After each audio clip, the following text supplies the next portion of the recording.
Good day, everyone, and welcome to Acalytica Lounge. And today, it's a special episode where I just want to do a recap of the trip that we had to Algeria, courtesy of 22 on Sloan, our landlords. They're an incubator based in Johannesburg, South Africa. So they took us on a trip to Algiers, that is the capital city of Algeria, where there was the African Startup Conference, which is in the third year running. And we were exhibiting, networking, pitching, and mingling with private sector, public sector, governments from more than 23 countries were represented by their ministers. So this was really the melting pot of African startup scene, and it was really great in terms of the number of connections that we made, in terms of the learnings that we made. For me, I remember getting to Algiers. The moment I got to Algiers, one thing that frustrated me was the idea of not being able to use my Visa or Mastercard cards, to pay for stuff.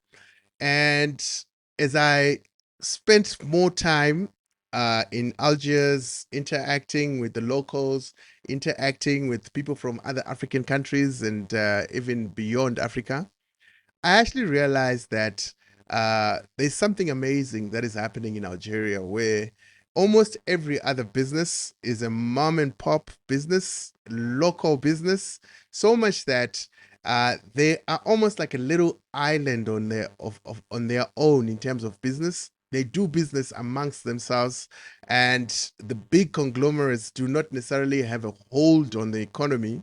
And this is relative to something like South Africa, where you have big brands, multinationals, conglomerates, literally permeating every facet of business. So that's the fundamental difference that I saw between South Africa and Algeria, where you have families running businesses, and there's no insistence on these big malls where you get name brands from all over the world, but local brands that serve the needs of the people. Obviously, this has its pros and its cons. I mean, like the one I mentioned, where I really struggled to make payments, where I could just tap with my watch or with my phone. We couldn't tap at most of the shops. We couldn't use our Visa, MasterCard. We had to have cash. So it led me to just reflect around the idea of cash heavy economies, and how can I and you as a digital startup, as a digital innovator, work around the problem of cash in order to actually get business among the people that are using the cash. And this doesn't just apply like in Algeria, obviously, because if you check even in South Africa, there are two economies within one economy. There is the township economy, which is cash heavy, which is informal, and then obviously there's the other economy, which is formalized, which is uh, uh, quite digitalized and can be digital first and stuff like that. So it means those learnings that we got from Algeria around cash heavy businesses and economies, we could literally apply in our townships here and also in many other African countries where maybe digital infrastructure is still rolling out, hasn't really permeated the cross section of society. So as a result of this, I went on to my platform, acalytica.com, and I wrote a blog around that. So as you can see in this picture, we have the five founders from South Africa that were sent um, by 22 on Sloan, and we have Ruth in the yellow skirt. She's the one who was coordinating from 22 on Sloan. That's Ruth Maposa, and we are the five founders that came from South Africa to exhibit at the African Startup Conference, the third edition in Algiers. So I wrote an article where I titled it Unlocking Opportunities in Cash Heavy Economies, Lessons from Algeria for South African Startups. So you find that in as much as it might seem like a burden, like a backward thing to be cash heavy, it has its advantages as well. But and even if we like it or not, we just have to be able to operate optimally in such kind of environments. So that's important. So cash heavy economies like Algeria present unique challenges and opportunities for businesses operating in a digital first world. That means that I can't just take my innovation from South Africa or from the UK or from the US and just plug it into Algeria, but I have to customize it for the context that is there, right? So at the third edition of the African Startup Conference in Algiers, 5 South African startups showcase their innovative solutions while gaining valuable insights into adapting digital models for markets where cash is king. So the trip was facilitated by 22 Sloan, as I've mentioned before, and 22 Sloan is in Bryanston Center, South Africa, and it's Africa's largest startup campus. And they've been empowering startups from across the continent for quite a while now, and they continue to do so. They've even opened a new campus in Cape Town as well. So that shows growth and an intent to continue supporting startups. So the role of 22 Sloan was that they gave us a platform where we could showcase our innovations, our businesses, and they literally do this annually in different venues, locally and internationally. So we appreciate because without thanking them, it would be not such a great thing because they literally went all out to make sure that our travel and stay in Algiers was amazing. Yes, and also thanks to the people of Algeria for the hospitality because they were really, really good to us in every aspect. So I really appreciate that and hope to go back to Algiers this time around to not just do the conference but also do business and add value to the economy.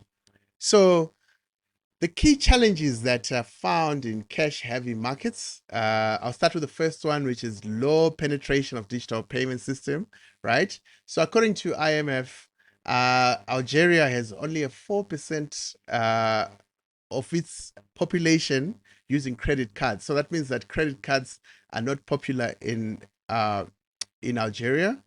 And also e-commerce, less than 1% of retail transactions uh, uh, are, are through e-commerce channels. So that means that e-commerce and subscription models and all that, they have to be really innovative in order to thrive within the Algerian market. Then the second thing is the cultural preference for tangible transactions. People want to touch and feel the money. So a 2023 survey that was done by GSMA, Mobile Economy Africa, revealed that over 60% of respondents in North Africa preferred cash. So this is North Africa, not just Algeria, but including Morocco, Egypt, Sahrawi, and others, right?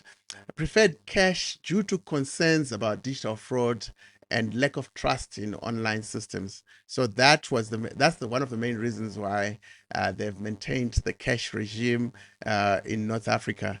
Then also another factor is the infrastructure gap where there is limited internet penetration, which is like 59% in Algeria compared to 68% in South Africa, according to Statista. And a lack of point of sale systems in rural areas further hinder the adoption of digital payments. So, given this background, that these are the challenges that are faced within North Africa and Algeria in particular, then how can digital entrepreneurs thrive in these kind of environments? So the opportunities for digital business models in these cash heavy economies are as follows. So, as we know, mobile money and USSD solutions have been a revelation in Africa, particularly in Kenya, where M-Pesa, which is generating, they say, about $314 billion in transaction value annually. And this is based on the 2022 amount. It could have grown since then. And so Algeria has a good mobile phone penetration. So that means that it will be wise if you're starting a digital business to have a USSD mobile money component within your app or website or whatever it is that you're innovating. So that's one. And then the second one is the cash on delivery. So this one I saw it in action because as we were moving around in between the conference, we're using an app called InDrive. To That's like an Uber alternative for Algeria, and I think it's also in other African countries. And with InDrive, it allows for cash. So you book a trip and then you settle once the trip is done. So the peculiar thing about the whole InDrive experience in Algeria was that every time we got into a taxi, into an InDrive, uh, at the end of the trip, we would negotiate. It was almost like a fight with the drivers on the price because yeah, they tended to be very fluid in terms of their pricing. They would change on you and stuff like that. So yeah, a couple of friends and I had quite interesting experiences, especially after coming back from dinner, where you've had one or two drinks and then you're negotiating quite vigorously. But yeah, it was quite interesting. It was a phenomenon that I still have to delve more into to say, uh, isn't there a way of making it more certain such that it reduces ambiguity and confusion at the end of the trip? I don't know how InDrive has put in measures to make sure that there are no fights at the end of trips. So yeah, so that was quite interesting. So that is a cash on delivery model that InDrive uses in this economy because they've realized that yes, in as much as people want the convenience of being able to order a car and move around, but at the same time, these are cash laden people that need to pay using their hard currency. So yeah, so that was a model, and also I think Jumia uses the same model as well, where um, they've actually increased their transactions by 25% by allowing cash on delivery as well. Then another one that works in terms of digital solutions is having points of presence within different communities in the economy. And this is through a network of agents where people can do cash in, cash out. I've seen this happen with Kazang, EasyPay in South Africa, Zuna, EcoCash was a big or revelation as well with the agent network. So yeah, you could have uh, places near where people live and work, and they could literally do their transactions online via an agent, and that is something that can work. Obviously, now you could say, but I thought technology was there to achieve disintermediation. But in this case, because it's almost like cyber physical interaction between of value, where you have hard cash being turned into tokens in a digital space. So obviously, you need an intermediary who is going to be able to facilitate that transposition of value, and in this case, that's the agent. Then subscription models where you don't necessarily have to use credit cards, but you can do cash collection. So this I've seen a number of people where now they have these vouchers and cards in shops where you can just buy the voucher and use USSD or stuff like that, or put in a code somewhere, and that facilitates also for the exchange where the person goes to a shop, buys a voucher or a gift card, and then using cash, and then translates that into subscription of the product or service online. Also, I've already spoken about digital vouchers and tokens, so that's something that can be used. So yeah, basically, I think there's so many other models that you could use, but it's it's understanding the fact that we cannot plug and play solutions from the US or from Europe, uh, where they have managed to push in terms of digital infrastructure, in terms of digital adoption, in terms of trust in digital platforms. So we cannot plug and play. We really need to understand our markets, especially the townships in South Africa, where there is a lot of money exchanging hands informally, and we can actually capture the value and edify their lives with our products and services that can scale across the country and even beyond borders as well. So the lessons for South African startups that I thought maybe just as a summary I could talk about.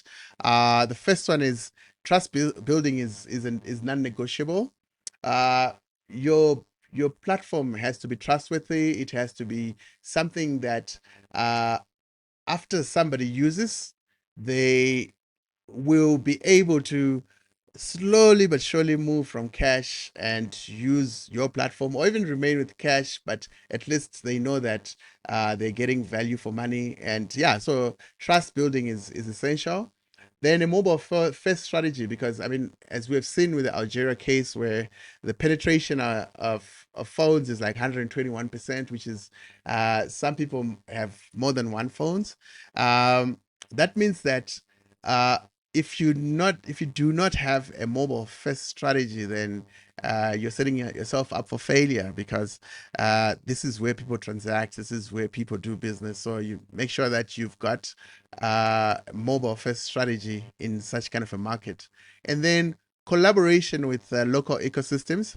You'll find that retailers, agents, and other intermediaries are important in these markets, because you cannot function without them, because that they own the what can I say?